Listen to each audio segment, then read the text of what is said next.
వచ్చింది, అది మీ అదృష్టం. రాబోయే 3-4 నెలల్లో బీసీ కమిషన్ చైర్మన్ గా నిరంజన్ గారిని నియమించినాం. బీసీ జనాభా లెక్కలు తీసి వాళ్ళకు రావాల్సిన వాటా వాళ్ళకి ఇచ్చి సర్పంచులు, ఎంపీటీసీలు, జడ్పీటీసీలు, మున్సిపల్ కౌన్సిలర్లు, మున్సిపల్ కార్పొరేటర్లు, జిల్లా పరిషత్ చైర్మన్లు, ఎంపీపీలను చేసే బాధ్యత మన ఇద్దరి మీద ఎక్కువగా ఉన్నది.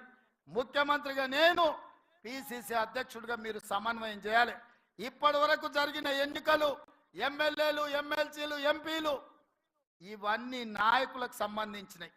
నాయకులు ఎట్లో గట్ల నడుస్తుంది, కానీ కార్యకర్తలు కష్టాలలో ఆ కార్యకర్తల్ని గెలిపించి వాళ్ళని సర్పంచులుగా చేయాల్సింది, ఎంపీటీసీలుగా గెలిపించాల్సింది, జడ్పీటీసీ, ఎంపీవి, జిల్లా పరిషత్తులు చేయాల్సిన బాధ్యత మన మీద ఉన్నది. అన్నిటికంటే గురుతరమైన బాధ్యత, బరువైన బాధ్యత ఇదే. ఈ రోజు మీ భుజాల మీద అది ఉన్నది.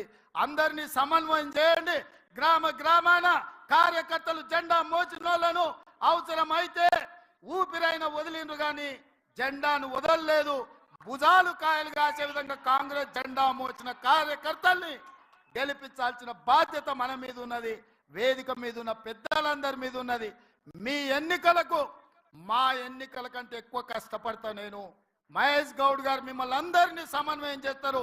మిమ్మల్ని గెలిపించుకున్నప్పుడే నిజమైన విజయం, మీరు గెలిచినప్పుడే నిజమైన కాంగ్రెస్ గెలిచినట్టు.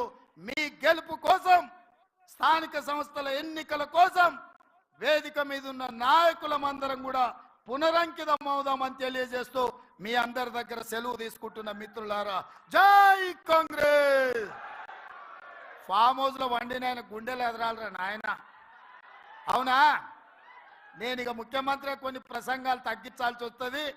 ఈ రోజు ఆఖరి రోజు పిసిసి అధ్యక్షుడిగా గట్టిగా నినాదాలు ఇవ్వాలి. జై